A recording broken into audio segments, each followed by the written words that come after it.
The silence in the CNN green room lasted exactly 47 seconds. That's how long it took for Alexandria Ocasio-Cortez to realize she'd walked into an ambush dressed as a town hall. She should have suspected something when her chief of staff avoided eye contact during the pre-show briefing. Should have known when the makeup artist whispered, "Good luck," with that particular inflection that meant you're going to need it. Should have registered alarm when she glimpsed Senator John Kennedy through the doorway, sitting in his chair like a man who'd already won a chess game that hadn't started yet. But AOC had been riding high. 3 years in Congress, millions of social media followers, magazine covers, the darling of progressive politics, a democratic socialist who'd beaten a 10-term incumbent and become the youngest woman ever elected to Congress. She'd debated Republicans before. She'd gone viral destroying corporate executives in committee hearings. She had a degree in economics from Boston University. How hard could one Southern senator be?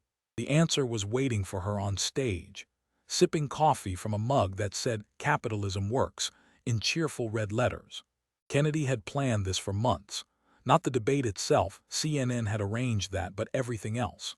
The research, the documents, the strategy. He'd assembled a team of economists, policy analysts, and researchers who'd spent weeks compiling every public record, every vote, every tweet, every interview. They'd found her college transcripts through Freedom of Information requests. They'd analyzed her financial disclosures. They'd tracked down every claim she'd ever made about her grandmother, her district, her policies. They'd built a case the way Kennedy had once built cases as a lawyer, back before he became the folksy senator from Louisiana who everyone underestimated until it was too late. The town hall format was perfect for what Kennedy had in mind. Jake Tapper as moderator. Live audience split evenly between progressives and conservatives. 2 hours of primetime television. CNN had billed it as the future of American economics, a conversation.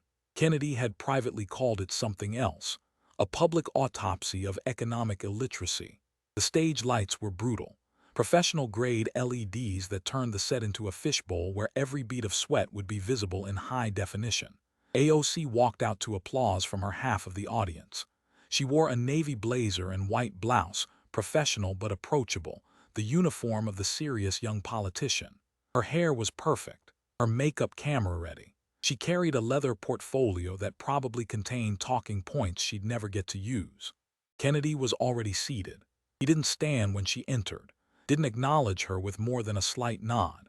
His attention was focused on the legal pad in front of him, covered in handwritten notes in that meticulous script lawyers develop over decades of courtroom work.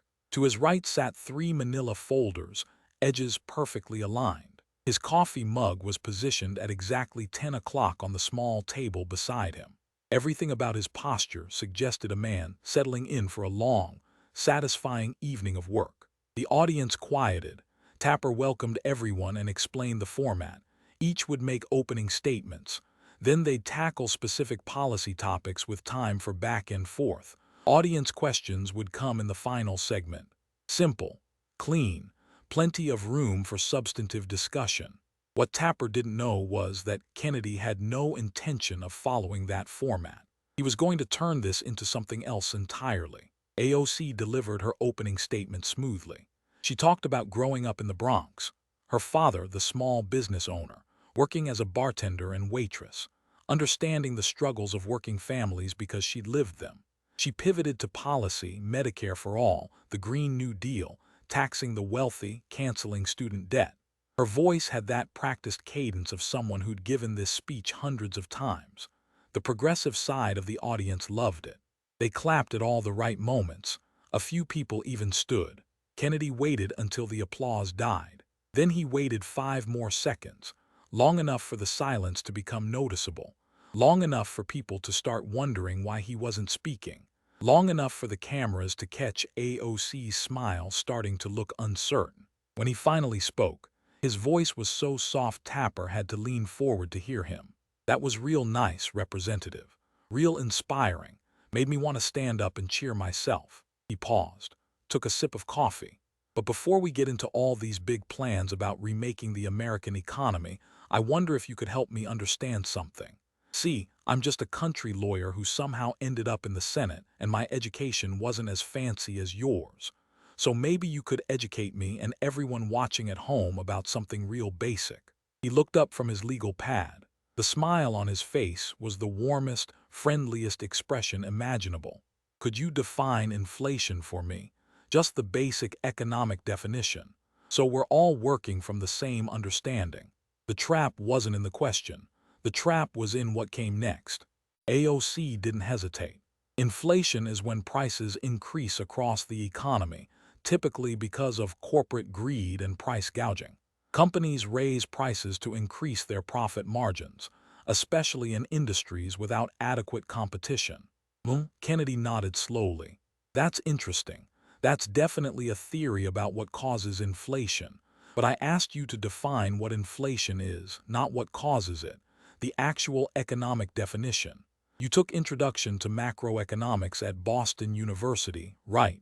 I'm sure they covered this first week." Something flickered across AOC's face. Recognition that this wasn't going the way she'd expected. "Inflation is the rate at which the general level of prices for goods and services rises," she said, her voice slightly tighter. "That's better, that's actually correct." Kennedy's smile got wider. "So inflation is a measurement of price increases. Now what causes those price increases? You said corporate greed. Is that the only cause?" "It's a major factor in the current economic environment. But is it the only factor? Does the money supply matter? Does government spending matter? Do supply and demand matter? Or is it just corporate greed?" AOC started to answer, but Kennedy was already pulling out the first manila folder. "I was curious about your economics education. You talk about it a lot. Economics degree from Boston University, prestigious institution, so I did some research." He opened the folder with exaggerated care. "These are publicly available records from your time at BU, course listings, degree requirements. Your academic transcript became public record when you applied for that congressional internship back in 2012. Freedom of Information Act is a wonderful thing." The progressive side of the audience was starting to look uncomfortable. The conservative side was leaning forward. Now Boston University has a real rigorous economics program, top-notch. To get a Bachelor of Arts in Economics, students need to complete 12 upper-level economics courses. 12. That includes intermediate microeconomic theory, intermediate macroeconomic theory, econometrics, monetary economics, international trade, all the core stuff you need to understand how economies actually work. He looked up. "How many economics courses did you take, Representative?" Silence. "The records show three economics courses. Introduction to Macroeconomics freshman year, Introduction to Microeconomics sophomore year, and one upper-level elective junior year, Economic Development in Latin America. That's it. 3 courses out of 12 required." He pulled out another document. "But I see you took a lot of other courses. Very interesting courses. Gender and Sexuality in the Modern World, Post-Colonial Feminist Theory, Intersectionality and Social Justice, Deconstructing Whiteness. All fascinating subjects, I'm sure, but not economics." Kennedy set down the papers and looked directly at AOC. "Your degree isn't actually in economics, is it? It's in international relations with a minor in economics. The word economics appears in the degree title because you took enough courses for a minor, but you completed less than 30% of the coursework required for an actual economics degree." AOC's face was getting red. "My degree gave me a comprehensive understanding of global economic systems and their impact on." "And that Introduction to Microeconomics course," Kennedy interrupted gently. "The one where you learn about supply and demand, marginal cost, market equilibrium, all the basics, the foundational course for understanding how markets work." He pulled out another document. "You got a C+. Now, I'm not judging. I got a C in statistics at Vanderbilt, and I still graduated magna cum laude from law school. But Representative, I don't go around proposing to redesign the entire statistical infrastructure of the United States based on my C in statistics. That would be irresponsible." The room was completely silent now. "You got a C+ in the most basic economics course, took 3 economics classes total, never completed the core requirements for an economics degree, and now you're proposing to restructure the entire American economy with $93 trillion in new spending. Kennedy leaned back in his chair. Ma'am, I wouldn't trust you to restructure my grocery list based on those credentials. Tapper tried to intervene. Senator, perhaps we could move on to. Oh, we're just getting started, Jake. Kennedy opened the second folder. See, I want to understand Representative Ocasio-Cortez's expertise. She talks about economics constantly, defends her proposals by citing her economics degree. So I looked at what she did after college.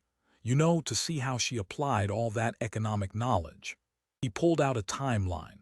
After graduation in 2011, did you become an economist, work at the Federal Reserve, join a think tank, work in financial services? AOC's jaw was clenched. I worked in the service industry. I was a bartender and waitress. That's right. You poured drinks. And that's honest work. My grandfather owned a bar in Zachary, Louisiana.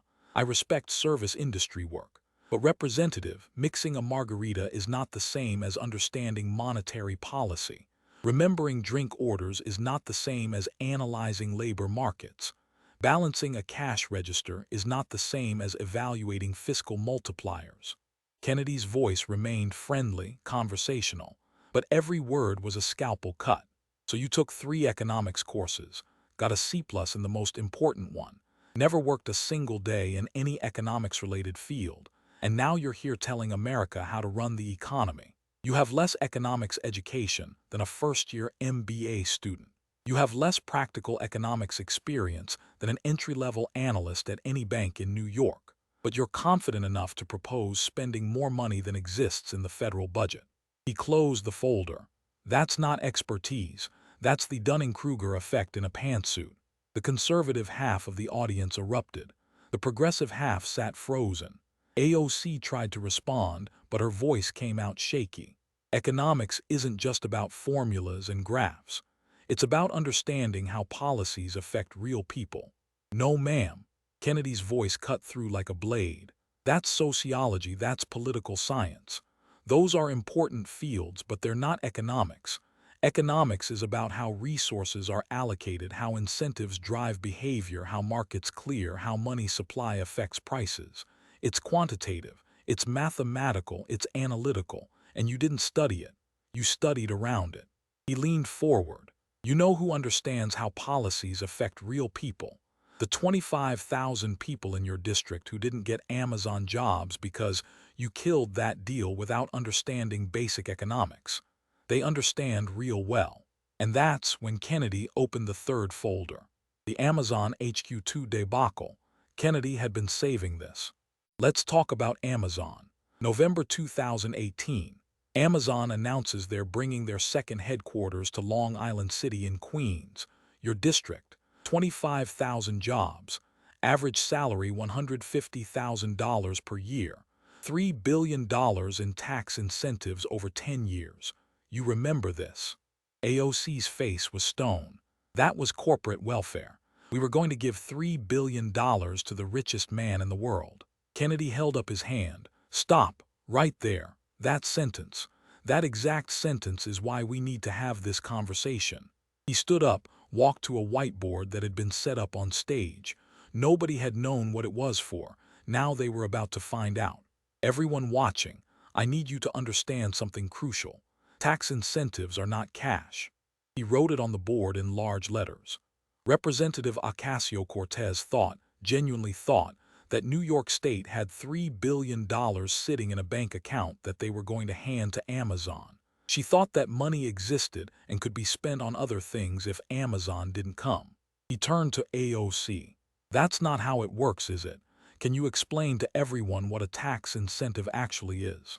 AOC tried. She talked about tax breaks and corporate giveaways and money that could go to schools.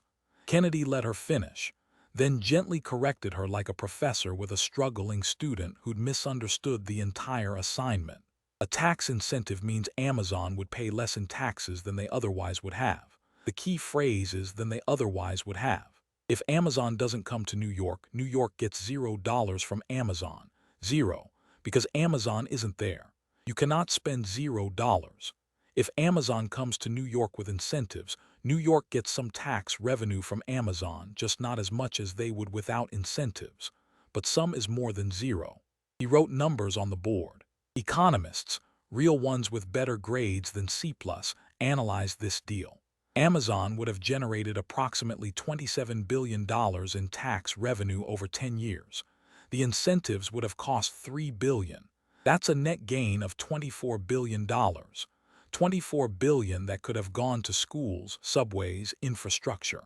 Kennedy turned around, marker still in hand. But you didn't understand that. You thought the $3 billion was actual money that existed. You thought you were saving $3 billion. You weren't. You were costing New York $24 billion because you failed to understand the single most basic concept in economic policy. He walked back to his seat, but he wasn't done. Those 25,000 jobs, average salary $150,000 per year. That's $3.75 billion in annual wages just from direct Amazon employment. Those aren't rich people, Representative. That's a teacher married to a cop. That's 2 nurses. That's a firefighter and a social worker. Those are working families who could have bought homes, sent kids to college, built wealth. Kennedy pulled out more documentation. The economic analysis showed another 67,000 indirect jobs, restaurants to feed the workers, dry cleaners, coffee shops, contractors, construction workers, all the economic activity that happens around a major employer. You killed 92,000 jobs because you didn't understand the difference between tax incentives and cash. He showed photographs of the proposed Amazon site. And you know what happened? Amazon still came to New York, just not to Queens. Staten Island got a fulfillment center. The Bronx got a distribution facility. They created jobs in New York, just not in your district. So you didn't stop Amazon. You just stopped your constituents from getting the good jobs. Kennedy's voice dropped to barely above a whisper. You celebrated this like you'd won a victory. You tweeted about defeating corporate greed. You did interviews about standing up to billionaires. And while you were celebrating, 25,000 families in your district lost their chance at a better life because their representative didn't understand Econ 101. The room was absolutely silent. Even Tapper looked shaken. That's what happens when someone with a C+ in economics and 0 practical experience makes economic policy decisions. Real people suffer. Real families lose opportunities. Real communities miss out on billions in economic development because their representative was too ignorant to know what she didn't know. AOC tried to mount a defense. She talked about community input, about fighting gentrification, about principles. Kennedy let her talk, then systematically dismantled every point. You want to talk about gentrification? Let me tell you about gentrification. You know what causes gentrification? Lack of supply, not enough housing, not enough good jobs, not enough economic development. You know what Amazon would have brought? 25,000 well-paying jobs for people already living in the community. That's not gentrification. That's economic development. That's lifting people up. He pulled out demographic data. Your district has one of the highest poverty rates in New York City, 21%. 1 in 5 people living in poverty.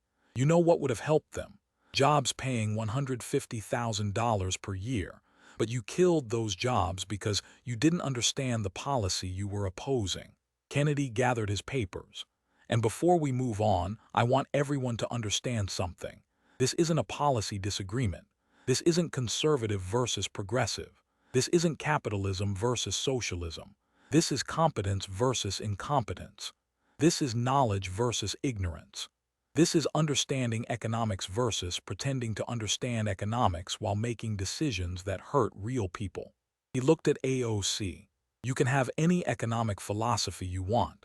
Free market, socialist, mixed economy, I don't care. But you need to understand the basics. You need to know what words mean. You need to know how policies work. And Representative, with all due respect, you don't. If the debate had ended there, it would have been devastating enough. But Kennedy was nowhere near finished. He had 6 more folders, 6 more policy areas, 6 more systematic destructions, and 2 more hours of primetime television. During the commercial break, AOC staff surrounded her. One was frantically scrolling through talking points on a tablet. Another was on the phone, probably with someone back in DC trying to figure out how to salvage this. A third was whispering urgently in her ear. AOC herself looked shell-shocked, like someone who'd walked into what they thought was a friendly meeting and discovered it was an intervention. Kennedy didn't move from his seat. He took another sip of coffee, made a note on his legal pad, and chatted amiably with an audience member who'd approached during the break. He looked like a man having a perfectly pleasant evening. When they came back from commercial, Tapper tried desperately to steer towards safer ground. "Let's discuss tax policy and government revenue." Kennedy smiled. "Perfect. Let's talk about the Met Gala." AOC's eyes widened. She knew exactly where this was going. "September 2021, Kennedy said, pulling out glossy photographs. "The Met Gala, annual fundraiser for the Metropolitan Museum of Art's Costume Institute. Tickets cost $35,000, very exclusive, very prestigious. Celebrities, fashion designers, wealthy socialites, and Representative Alexandria Ocasio-Cortez." He held up the photos. AOC in her white gown, "Tax the Rich," painted in red letters across the back. The image had gone viral. Progressives had celebrated it as brilliant protest art. Conservatives had called it hypocritical. Now Kennedy was about to explain exactly why. "Beautiful dress. Really made a statement. The dress was designed by Aurora James, custom made. You said you were invited as her guest, that everything was borrowed. Very generous of Ms. James." Kennedy pulled out more documents. "Let's talk about the tax implications of that generosity." He started writing numbers. "The IRS has very specific rules about gifts. Any gift over $15,000 in value must be reported as income and is taxable. So let's add up what you received that night." Kennedy ticked off on his fingers. "Ticket to the Met Gala, $35,000. That's documented. Custom designer gown. Ms. James is an established designer. Her dresses retail for $60,000 to $80,000. Let's be conservative and call it $60,000. Professional hair and makeup, I'm seeing estimates of $3,000 to $5,000 for Met Gala level work. Let's say $3,000. Accessories, jewelry, shoes, bag, call it another $5,000. He wrote the total on his legal pad, angled so the cameras could see. $103,000 in gifts and services. At your tax bracket, that's a tax liability of roughly $35,000 to $40,000. Kennedy looked up. "Representative, did you report this on your income taxes? Did you pay the approximately $35,000 in taxes you owed on these gifts?" Silence. "I'll take that as a no." Kennedy pulled out tax forms. "I had some tax attorneys review this. Smart folks. They confirmed that borrowing high-value items for personal use, even if you return them, constitutes a taxable benefit. The IRS doesn't care if you gave the dress back. You received the benefit of wearing an $80,000 dress to a fancy party. That's income."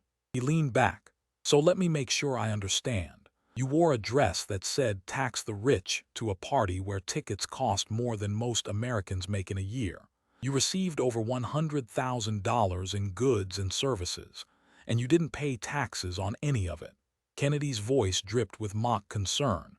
"Representative, that's not political protest. That's tax evasion with good branding." AOC tried to defend herself. "The dress was borrowed for the purpose of making a political statement. The IRS doesn't have an exemption for political statements. If they did, every rich person in America would declare their yacht a political statement and stop paying taxes." Kennedy pulled out IRS documentation. "The tax code is very clear. If you receive value, you owe taxes, period. The intent doesn't matter. The message doesn't matter. The value matters." He spread out the documents. "And here's the beautiful irony. You went to a party for millionaires and billionaires. You rubbed elbows with some of the richest people in America. You wore a dress that cost more than the annual salary of a teacher in your district. You received over $100,000 in benefits, and you didn't pay your fair share." Kennedy's smile was devastating. "You literally committed the exact crime you're always accusing others of, not paying their fair share. Except when rich people do it through legal loopholes, you call them greedy criminals. When you do it, you call it activism. He pulled out one final document. I reached out to the IRS about this. Can't tell me about ongoing investigations, obviously, but they did confirm that they're aware of the situation. So maybe you'll get to pay those taxes after all, with interest and penalties. That'll be fun. The conservative side of the audience was absolutely loving this. People were literally standing and applauding. The progressive side looked like they'd been hit by a truck.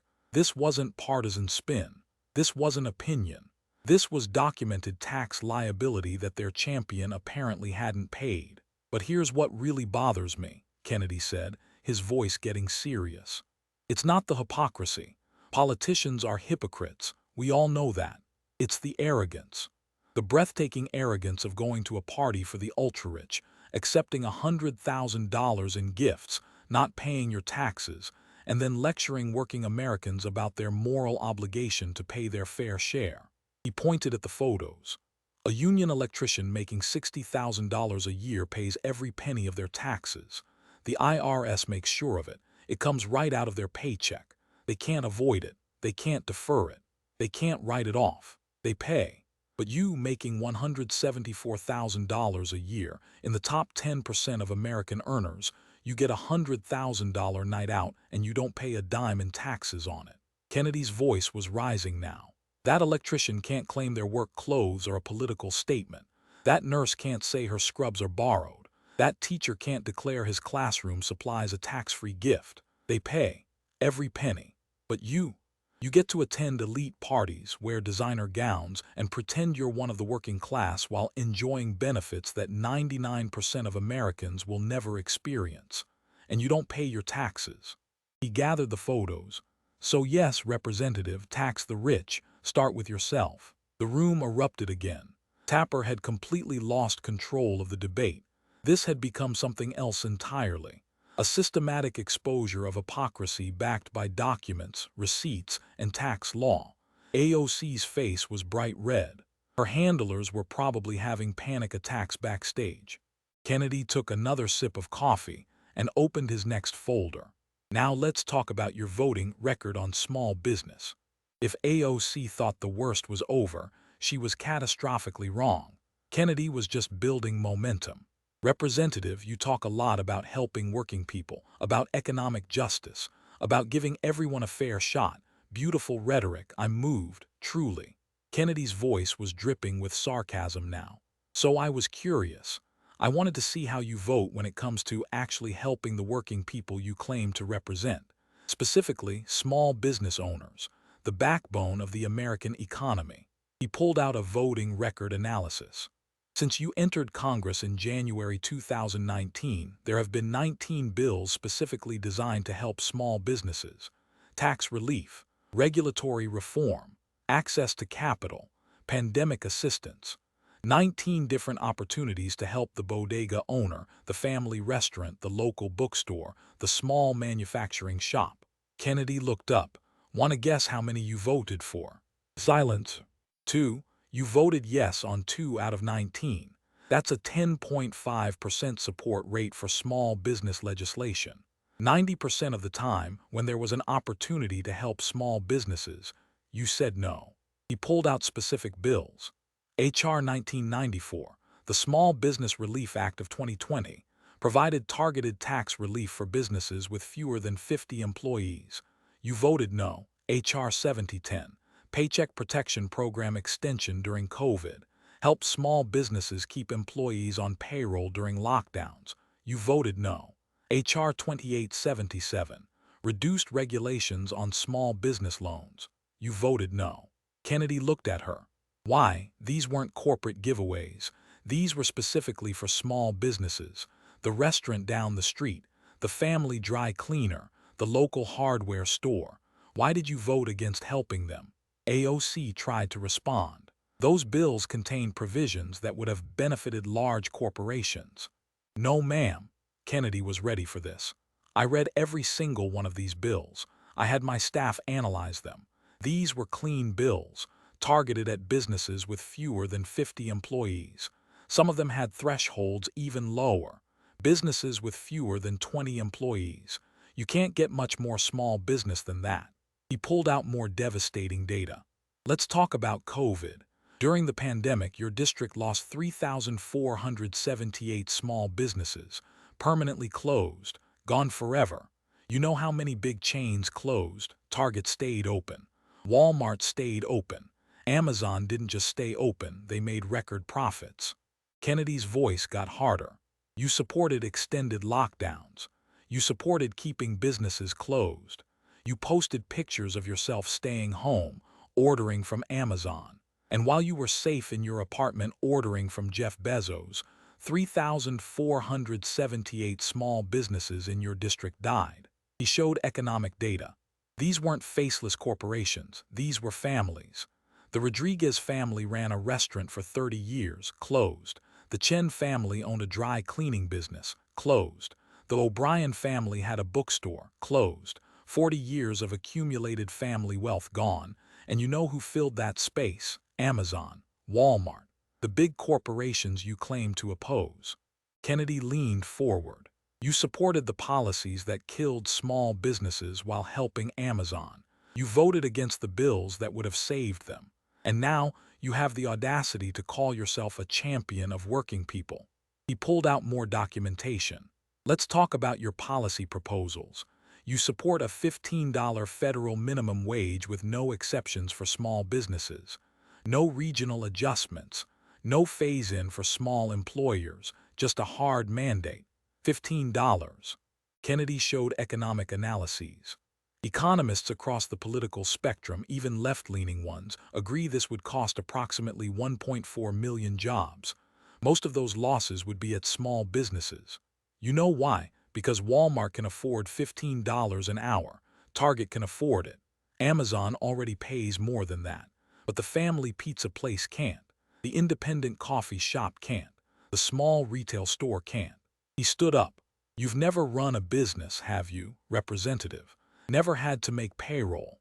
Never stayed up at night worrying about how to keep the lights on. Never had to tell a loyal employee you can't give them a raise because the government just increased your costs by 30%. Kennedy walked toward her position. You've never had to choose between paying rent and paying workers. Never had to close down because you couldn't compete with corporations that have deeper pockets and better economies of scale.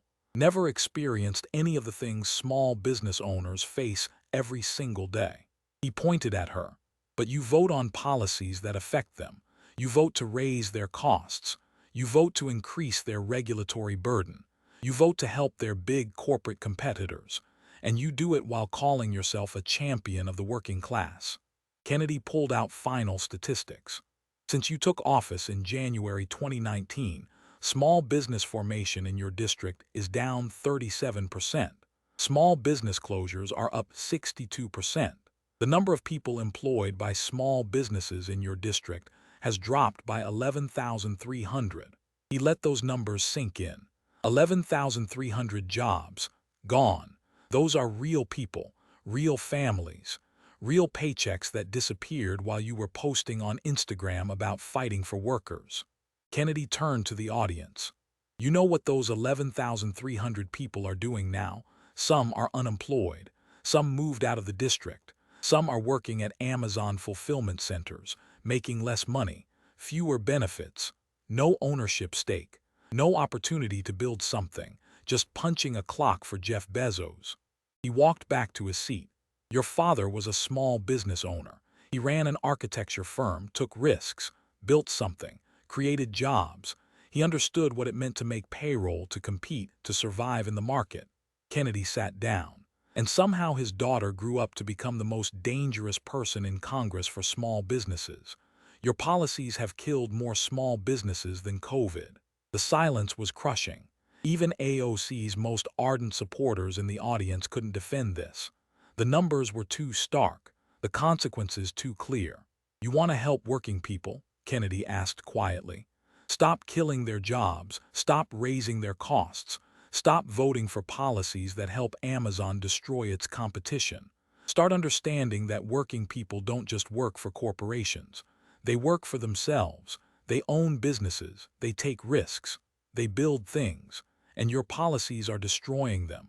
He opened another folder. But let's talk about where you live, Representative, because that's illuminating too. The personal hypocrisies were piling up, and Kennedy had receipts for every single one.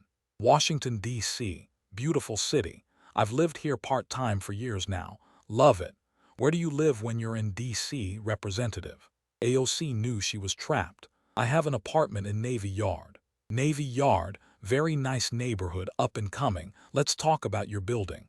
Kennedy pulled out real estate listings. You live in a luxury apartment complex. Brand new construction, completed in 2018.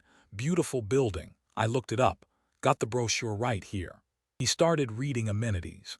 Rooftop pool, 24-hour fitness center with Peloton bikes, yoga studio, resident lounge with full kitchen, rooftop grilling stations, concierge service, package room with cold storage for grocery deliveries, secure bike storage, pet spa, and a parking garage for residents who own cars.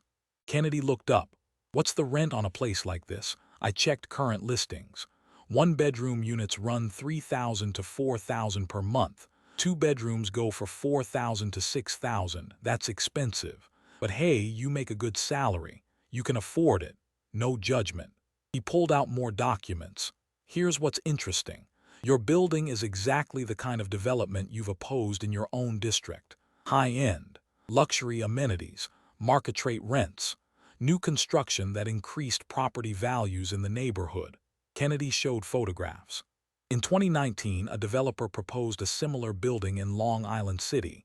Your district, beautiful design, waterfront location, rooftop amenities, market-rate units. You know what you called it, an instrument of gentrification. You said it would displace working families. You said luxury developments were destroying communities. You led the opposition. The project was blocked. He set down the photos. So luxury apartments are bad in Queens but good in D.C., or are they only bad when other people want to build them? Kennedy wasn't done. Your building, let me tell you about the developer, private equity firm, built this as an investment property. They're in the business of maximizing returns. You know what they did? They lobbied against affordable housing requirements in Navy Yard, said it would hurt their property values, reduce their returns. He pulled out lobbying records. Your building's management company spent $20,000 lobbying D.C. officials to block affordable housing developments within a 3-block radius. They didn't want Section 8 vouchers. They didn't want income-restricted units. They wanted to maintain the high-end character of the neighborhood. Kennedy looked at AOC. Did you speak out against that? Did you demand your building accept affordable housing requirements? Did you insist they honor Section 8 vouchers? Or did you just enjoy your rooftop pool in peace? Silence. Let me guess. You didn't know about it. You're just a tenant, not your responsibility. Kennedy's voice was mocking. Except you're not just a tenant. You're a member of Congress who makes housing policy. You vote on these issues. You propose legislation. You can't claim ignorance when it's inconvenient. He pulled out more damning information. Your building, built by non-union construction workers. The developer used a non-union contractor to save money. You've said every construction project should be union only. You've voted for project labor agreements that mandate union workers. But you live in a building built by non-union labor. Kennedy spread out all the documents. So you live in a luxury building built by non-union workers, managed by a company that lobbies against affordable housing, located in a rapidly gentrifying neighborhood where your building was part of what drove up property values. And you do all of this while opposing the exact same developments in your district. He leaned forward. That's not just hypocrisy, Representative. That's class warfare. You're saying luxury is fine for you, but not for your constituents. You're saying you deserve a rooftop pool, but working families in Queens don't deserve new development that might bring jobs and investment. You're saying you can benefit from non-union construction, but others can't. Kennedy pulled out one final document. And let's talk about the cost. You pay approximately $4,000 per month for your D.C. apartment. That's $48,000 per year. Your congressional salary is $174,000. After federal and state taxes, you take home about $120,000. $48,000 for rent means 40% of your take-home pay goes to housing. He did the math on his board. You also maintain a residence in New York. Let's say that's another $2,000 per month minimum. That's $24,000 per year. So you're spending $72,000 per year on housing. That's 60% of your take-home pay. Add in your car payment that Tesla will talk about next, insurance, food, travel, clothes, and you're spending every penny you make. Kennedy turned around, which leads to an interesting question. How are you building wealth? How are you saving? Where's the money coming from? He pulled out her financial disclosures. Book deals, speaking fees. You wrote a book while serving in Congress, made about $50,000 in advance and royalties. You give speeches, $15,000 to $25,000 per event before you became toxic, media appearances, podcast deals. You've monetized your position. Kennedy looked at her. Nothing illegal about that, but representative, you're not working class anymore. You make more than 90% of Americans. You live in luxury. You drive expensive cars. You monetize your fame. You are rich, upper-class rich. He paused. So stop pretending you're one of the people. You're not, you're one of us. The difference is I admit it, I'm rich. I'm comfortable, I enjoy nice things, but I don't pretend to be something I'm not. You do. You wear the costume of the working class while living the life of the rich. That's not representation, that's performance art. The audience was dead silent. Every attack was landing because every attack was documented. Kennedy wasn't giving opinions. He was presenting facts. Bank records, property records, voting records, tax documents. The hypocrisy was irrefutable. And he still had more. Let's talk about your grandmother, Kennedy said, his voice shifting to something colder. This was personal and everyone could feel it. AOC tensed. She knew this story. She'd lived it.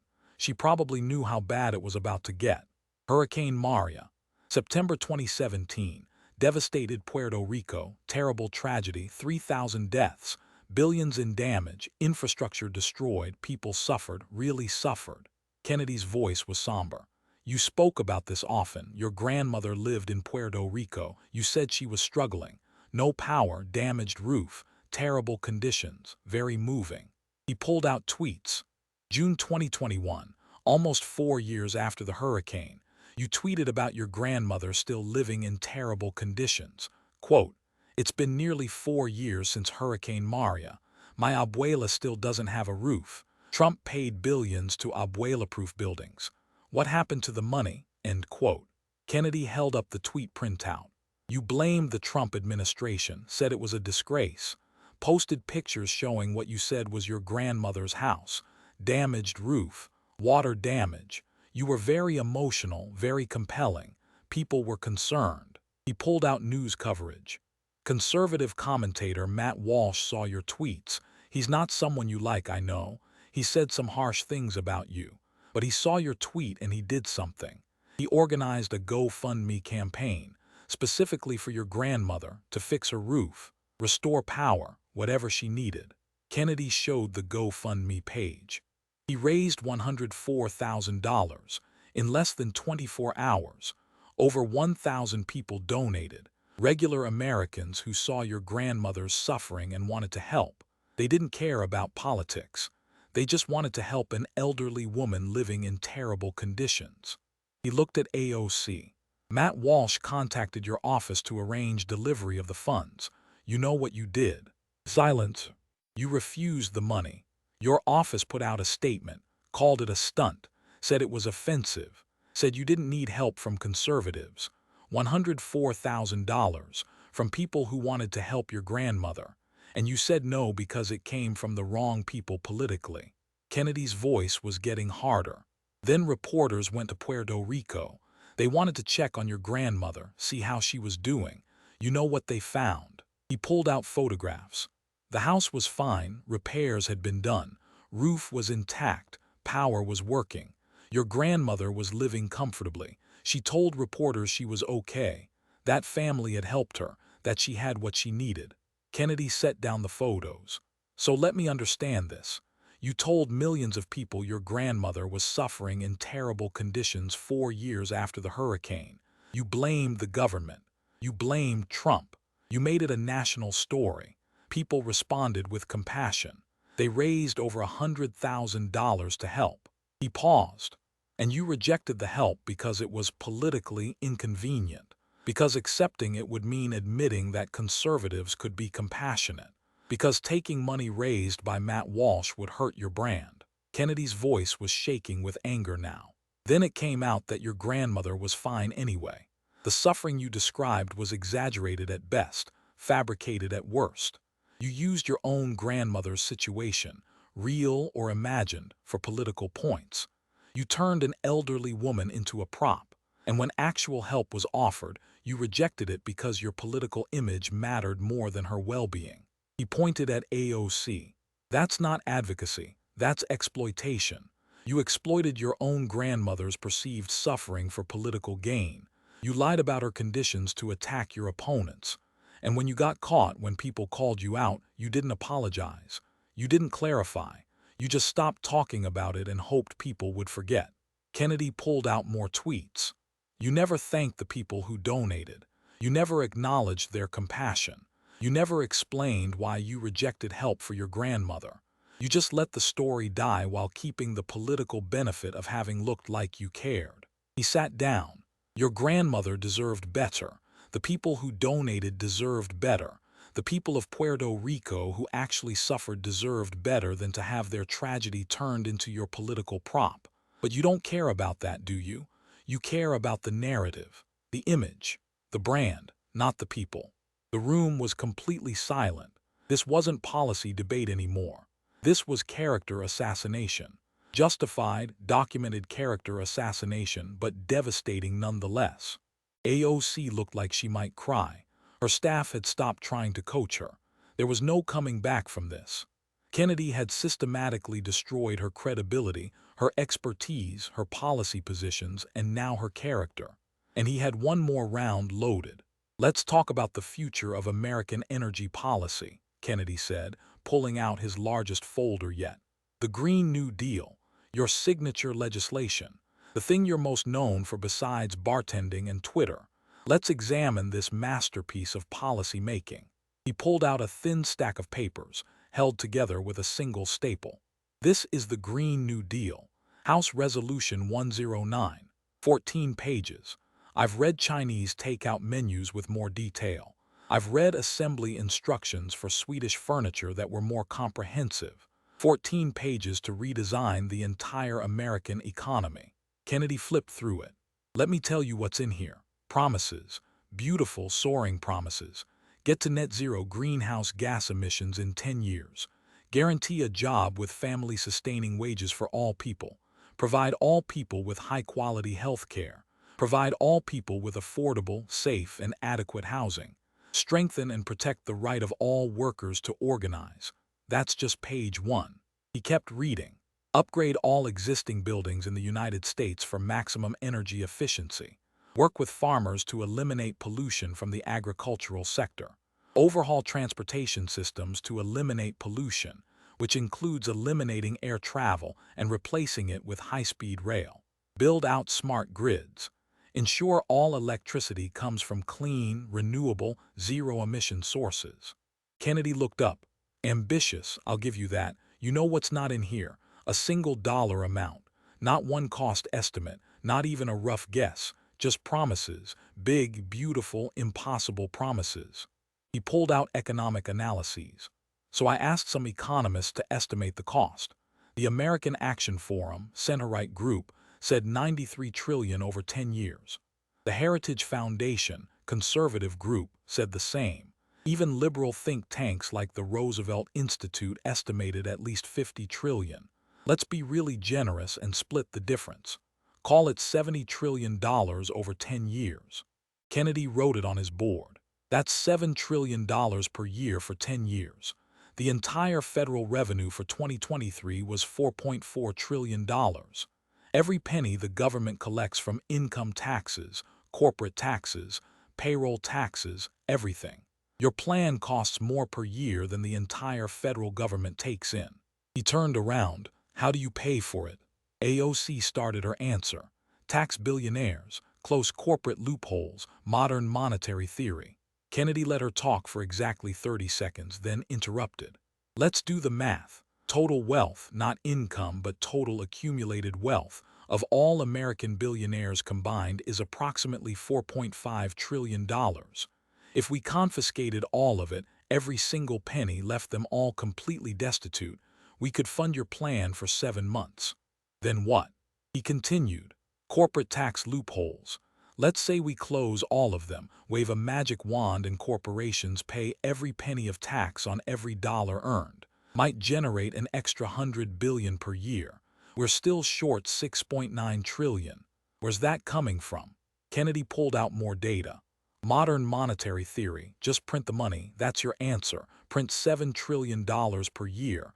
You know what that causes? The thing you couldn't define at the beginning of this debate, inflation. Massive inflation. Weimar Republic inflation. Zimbabwe inflation. Your solution to climate change is to destroy the dollar.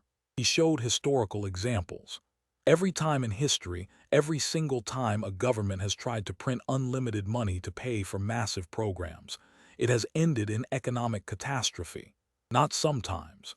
Every time. But I'm sure your C+ in macroeconomics gives you insight that thousands of PhD economists have missed. Kennedy sat down. But the money isn't even the most ridiculous part. Let's talk about logistics, the actual physical impossibility of what you're proposing. He pulled out more documentation. You want to retrofit or rebuild every building in America for maximum energy efficiency. There are approximately 136 million buildings in the United States. Residential, commercial, industrial. 136 million. You want to do this in 10 years. That's 3,650 days. Kennedy did the math. That means retrofitting or rebuilding 37,260 buildings per day, every single day, for 10 years straight, including weekends, including holidays, including days when there's bad weather and construction can't happen. He looked at the ceiling as if doing calculations. There are approximately 11 million construction workers in America. To retrofit 37,000 buildings per day, you'd need teams of about 300 workers per building per day to complete it fast enough. That means you need all 11 million construction workers plus another 80 million more who don't exist. Kennedy pulled out labor statistics. Construction is already facing a massive labor shortage. The industry needs at least 500,000 more workers right now for current projects. You're proposing work that would require 80 million additional workers in an industry that can't find 500,000. Where are these people coming from? Are we conscripting them? Mandatory construction service. He wasn't done. And the materials. You'd need more steel than currently exists in America, more copper wiring than we mine in 20 years, more insulation than we produce in a century, more solar panels than every factory on Earth could make in 5 years. You're proposing to use resources that don't exist with workers we don't have in a time frame that's physically impossible. Kennedy stood up. Let's talk about transportation. You want to eliminate air travel and replace it with high-speed rail.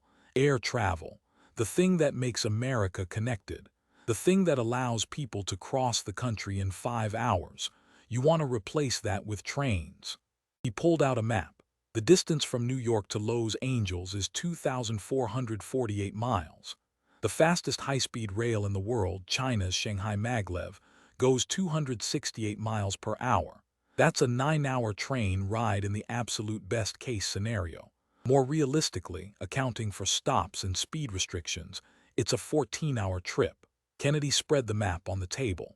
You'd need to build approximately 30,000 miles of high-speed rail to replace even a fraction of air travel routes. High-speed rail costs approximately $100 million per mile to build in America. That's $3 trillion just for the rail infrastructure. You'd need to build 8 miles of track per day, every day, for 10 years. He pulled out more data. China, with an authoritarian government that doesn't need environmental reviews or property rights negotiations or union contracts, builds about 1,000 miles of high-speed rail per year. You think America, with environmental impact statements that take 5 years, local zoning boards that fight every project, and union requirements that triple costs, is going to build 30 times faster than China. How? Magic. Kennedy walked back to his seat. And let's talk about where this rail would go. You want high-speed rail to connect America, but America isn't Europe. Americans don't live in dense urban corridors. They live in suburbs and rural areas spread across massive distances. You can't build high-speed rail to every town, so you're asking people to drive hours to reach a train station, then take a 14-hour train ride, then rent a car on the other end because there's no local transit. Or they could just fly for 5 hours. He pulled out more analysis. Business travelers aren't taking 14-hour trains. Families visiting relatives aren't taking 14-hour trains. Nobody is taking 14-hour trains when flights exist. So you're not going to eliminate air travel. You're going to kill business travel, kill tourism, kill family visits, kill everything that requires fast, long-distance transportation. And you'll call it progress. Kennedy opened another section of his folder. Solar panels and wind turbines. You want all electricity to come from renewable sources. Currently, renewables provide about 20% of U.S. electricity. You want to get to 100% in 10 years. That means quintupling renewable capacity while shutting down all coal, natural gas, and nuclear plants. He showed energy data. To power America entirely on solar and wind, you need solar panels covering an area larger than Texas. You'd need wind turbines in every state, hundreds of thousands of them. You'd need battery storage capacity that doesn't exist because solar doesn't work at night and wind doesn't work when the air is calm. Kennedy pulled out technology reports. The battery technology needed to store enough electricity to power America through the night doesn't exist at commercial scale. The largest battery storage facility in the world in California can power about 100,000 homes for 4 hours. You'd need facilities 10,000 times larger. Where's the technology? Where are the materials? Lithium doesn't exist in sufficient quantities. We'd need to strip mine half of South America. He stood up again, walked to the whiteboard. Let me show you what your plan actually requires. He started writing a list. $70 trillion we don't have. 80 million construction workers who don't exist. More materials than we can produce in a century. 30,000 miles of high-speed rail built 3 times faster than has ever been done anywhere. Solar panels covering an area the size of Texas. Battery technology that doesn't exist. Complete elimination of air travel. Rebuilding every building in America. Training 20 million people in green jobs overnight. And you want to do all of this in 10 years while guaranteeing jobs for everyone. Providing universal health care. Ensuring affordable housing for all, and strengthening unions. Kennedy turned around. This isn't a policy proposal, Representative. This is a fantasy. This is a child's letter to Santa Claus. You've promised every toy in the store without any understanding of how toys are made, where they come from, how much they cost, or whether Santa Claus even exists. He walked toward AOC. The climate is changing, I agree, we should do something. I support reasonable climate policy, investment in new technology, incentives for cleaner energy, research into carbon capture, realistic, achievable policies that can actually happen. Kennedy stopped directly in front of her. But this isn't policy. This is delusion. This is the economic equivalent of saying we're going to Mars next week by flapping our arms really hard. The laws of physics don't care about your intentions. The laws of economics don't care about your righteousness. Reality doesn't bend because you believe really strongly.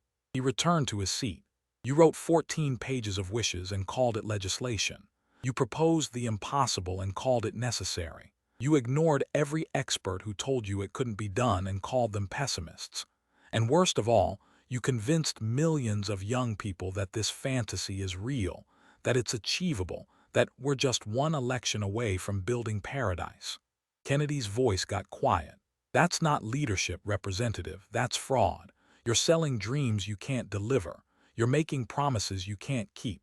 You're giving people false hope so you can build your political brand. And when it doesn't happen, when reality intrudes, you'll blame someone else. You'll say it was Republicans blocking progress. You'll say it was corporate interests. You'll say it was anyone but yourself for proposing the impossible. He gathered all his documents. The Green New Deal isn't policy. It's performative activism. It's virtue signaling disguised as legislation. It's how someone with no understanding of economics, engineering, or reality thinks problems get solved. You wave a magic wand, promise free everything, ignore the costs and logistics, and declare victory.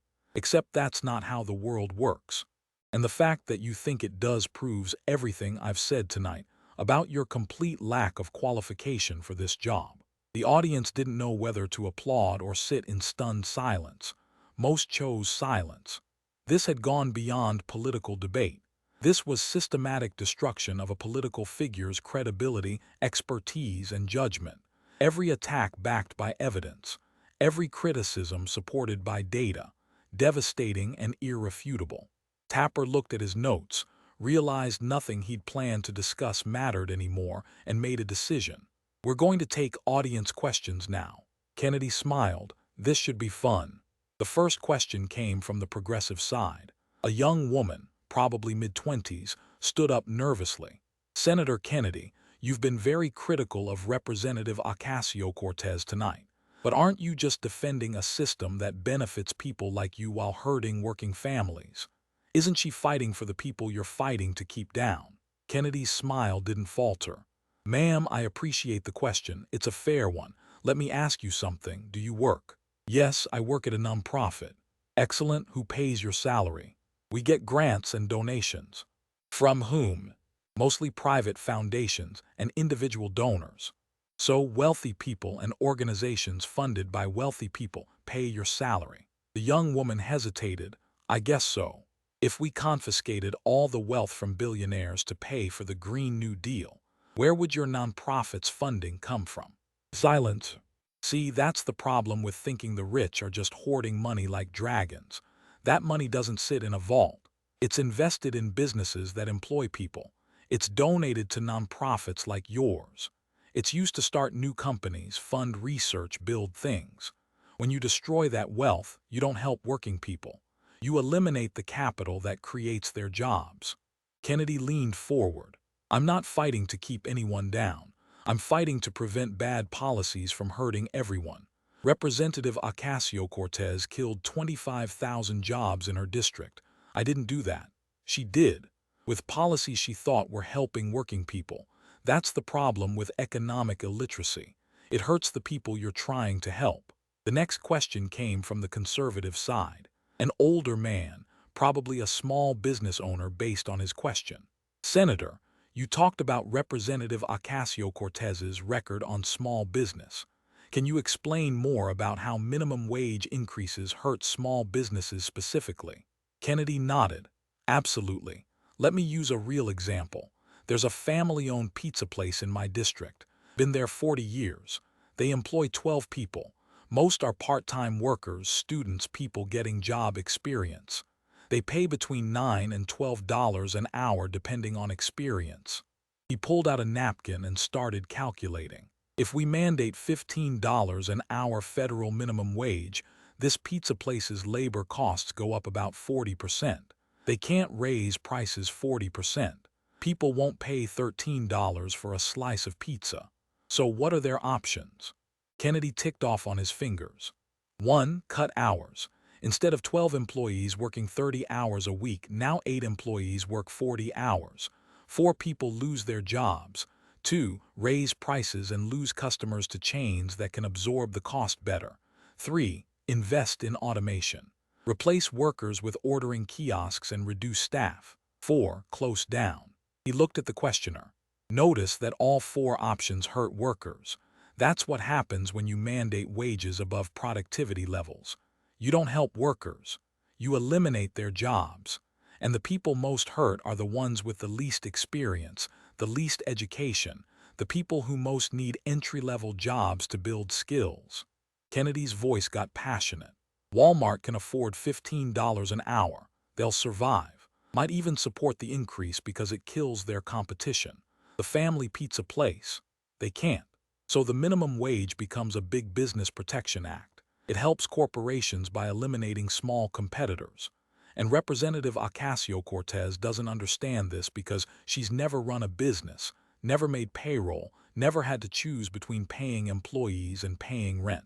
Another question, this one from a younger man in the middle of the audience. Senator Kennedy, playing devil's advocate here. Isn't Representative Ocasio-Cortez right that we need bold action on climate change? Even if the specifics of the Green New Deal aren't perfect, isn't it important to have ambitious goals? Kennedy's expression softened. That's a really good question. And yes, climate change is real. We should do something. But there's a difference between ambitious and impossible. He stood up. Kennedy going to the moon was ambitious, but we had a plan. We had engineers calculate the physics. We had a budget. We tested rockets. We trained astronauts. We spent 8 years building toward a specific, achievable goal. And we did it. Kennedy gestured broadly. The Green New Deal isn't Kennedy going to the moon. It's me standing up and saying we're going to colonize Alpha Centauri by next Thursday using bicycles. It's not ambitious. It's detached from reality. And when you promise impossible things, you're not inspiring people. You're setting them up for failure and disappointment. He pulled out more reasonable proposals. We could invest in nuclear energy. It's clean, reliable, produces no carbon emissions. France gets 70% of their electricity from nuclear. We could do the same. That's ambitious but achievable. Kennedy continued. We could invest in carbon capture technology, fund research, incentivize development, create markets for innovation. That's ambitious but achievable. We could modernize the grid, build out natural gas infrastructure as a bridge fuel, support electric vehicles through tax credits rather than mandates. All ambitious, all achievable, all actually possible within the laws of physics and economics. He looked at the questioner. The problem with the Green New Deal isn't that it's ambitious. The problem is that it's impossible and it crowds out actual solutions. We waste time debating fantasies instead of implementing realistic policies that could actually help. That's not ambitious. That's wasteful. The questions continued for another 30 minutes. Each one gave Kennedy another opportunity to explain policy, to educate, to contrast expertise with ignorance. AOC tried to respond a few times, but she was overmatched. Every answer Kennedy gave was backed by data. Every explanation was clear. Every criticism was devastating because it was true. Finally, Tapper called time. We're going to have to leave it there. I want to thank both our guests for what has certainly been a memorable discussion. Kennedy stood, gathered his folders, and shook Tapper's hand. He turned to AOC and extended his hand. She hesitated, then shook it. Kennedy leaned in and said something quietly that the microphones didn't catch. Whatever it was, AOC's eyes widened slightly. Later, someone who'd been backstage would leak what Kennedy had said. You're a smart person who's been given terrible advice by people who care more about your brand than your credibility. Get better advisors or get out of policy making. You're hurting people. The aftermath was immediate and brutal. Within minutes, clips were everywhere. Twitter exploded. C+ in econ was trending worldwide within an hour. The Met Gala tax question had 40 million views by midnight. The Amazon HQ2 destruction was being taught in business schools by the next morning. CNN's own post-debate coverage was awkward. Their analysts tried to defend AOC, but kept having to acknowledge that Kennedy's facts were correct. Jake Tapper, to his credit, admitted on air that he'd never seen someone so thoroughly unprepared for a debate. MSNBC tried to spin it as Republican bullying, but their own economists, when brought on to fact-check, confirmed Kennedy's numbers on the Green New Deal costs, the Amazon deal analysis, everything. They couldn't defend the indefensible. Fox News ran with it for a week straight. But more important than conservative media was the mainstream reaction. The Washington Post ran a fact-check that confirmed most of Kennedy's claims. The New York Times published an analysis of AOC's voting record on small business that supported Kennedy's criticism. Even Vox, a progressive outlet, published a piece titled, "Alexandria Ocasio-Cortez wasn't ready for John Kennedy's receipts." The polls were devastating. AOC's favorability in her district dropped 14 points in a week. A survey of New York voters showed that 67% thought she'd lost the debate. Even among self-identified progressives, only 42% thought she'd done well. The policy impact was immediate. The Green New Deal, already struggling, lost all remaining support. Democratic leadership quietly shelved it. AOC's committee assignments were questioned. Her speaking requests dried up. Events that had been paying her $25,000 per appearance suddenly had budget constraints. But perhaps most telling was the reaction from other politicians. Democratic members of Congress who'd been happy to associate with AOC in 2019 and 2020 started distancing themselves. They stopped co-sponsoring her bills. They stopped appearing at her events. They gave interviews where they emphasized their focus on practical, achievable policies. Nancy Pelosi, when asked about the debate, gave a response that was diplomatic but devastating. I encourage all members to thoroughly understand policies before they advocate for them. The American people deserve representatives who do their homework. Even squad members seemed rattled. Rashida Tlaib tweeted support, but it was lukewarm. Ilhan Omar stayed silent. Only a few of the most progressive members tried to rally to her defense, and their arguments, economic terrorism, bullying tactics, rang hollow when Kennedy had simply presented facts. The conservative movement found its new hero. Kennedy's coffee mug became a bestseller.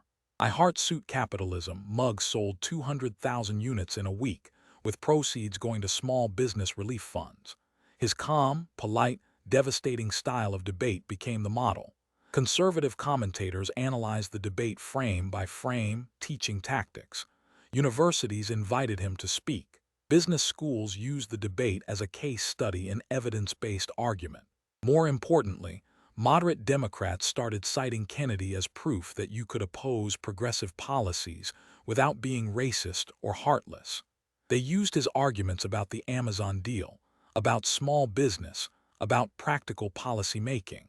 Kennedy had given them permission to be skeptical of the Green New Deal without being labeled climate deniers.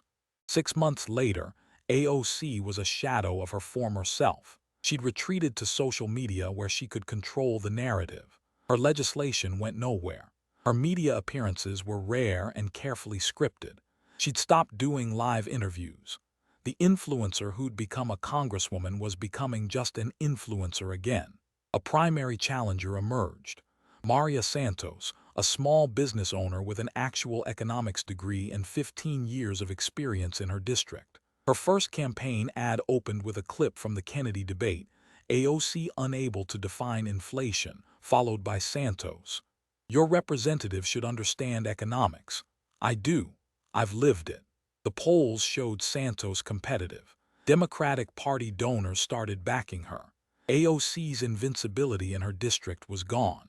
The bartender who'd shocked the world by beating a 10-term incumbent was facing the possibility of being a 1- or 2-term wonder.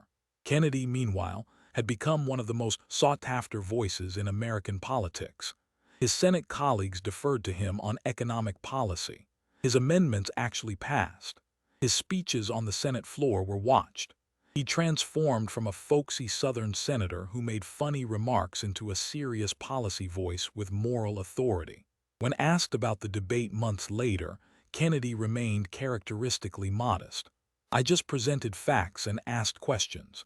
If that's considered remarkable, we've set the bar too low for our elected officials. But everyone who'd watched knew the truth. Kennedy hadn't just won a debate. He'd provided a master class in how to dismantle bad ideas with good evidence, how to expose hypocrisy with courtesy, how to defend market economics with grace and humor. He'd shown that you don't need to yell to win. You don't need to insult. You don't need to play to the cheap seats. You just need to be right, have evidence, and present it clearly. Facts, backed by receipts, delivered with a Louisiana drawl and a smile. The night proved something fundamental about politics. Eventually, reality intrudes. Eventually, the bills come due. Eventually, someone asks you to show your work. And if you can't, if your expertise is performance and your policies are wishes, if your credentials are inflated and your record is weak, you get exposed. Alexandria Ocasio-Cortez built a brand on being a fighter, a champion, someone who could go toe-to-toe with anyone on economics. She'd gone viral destroying CEOs in committee hearings. She'd become famous for her clapbacks and her confidence. And then she met someone who actually understood economics, someone who'd done the research, someone who had the receipts, someone who wasn't impressed by her social media following or her magazine covers or her progressive credentials. John Kennedy exposed her as what she'd always been, an influencer who stumbled into Congress with a viral campaign and a story, but without the knowledge, experience, or expertise to back it up. A person with confidence but not competence, charisma but not capability, brand but not substance. The debate became required viewing in political science classes. Professors used it to teach critical thinking, evidence-based argument, the importance of expertise in policy making. Business schools assigned it to MBA students. Law schools analyzed Kennedy's questioning technique. It became a cultural moment, a line of demarcation. Before the debate, you could succeed in politics purely on personality and social media savvy. After the debate, people expected more. They wanted representatives who actually understood policy, who could defend their positions with facts, who had expertise beyond viral tweets. The age of the political influencer didn't end that night, but it was wounded, badly wounded, by a Southern gentleman with a legal pad, some manila folders, and an unshakable command of facts. Kennedy had proven that in the end, receipts beat rhetoric, math beats mantras, evidence beats emotion, and expertise, real expertise, beats performance every single time. 12 minutes. That's how long it had taken AOC to realize she'd brought a gender studies degree to an economics fight. The rest of the night was just Kennedy systematically proving the point. America deserves representatives who understand the policies they're proposing, not influencers who stumbled into power with a Twitter following, a C+ in economics, and absolutely no idea what they're doing. The receipts always win eventually, and Senator Kennedy brought all of them. Share this with everyone who's tired of economic illiteracy from Congress. Comment below who else needs the Kennedy treatment.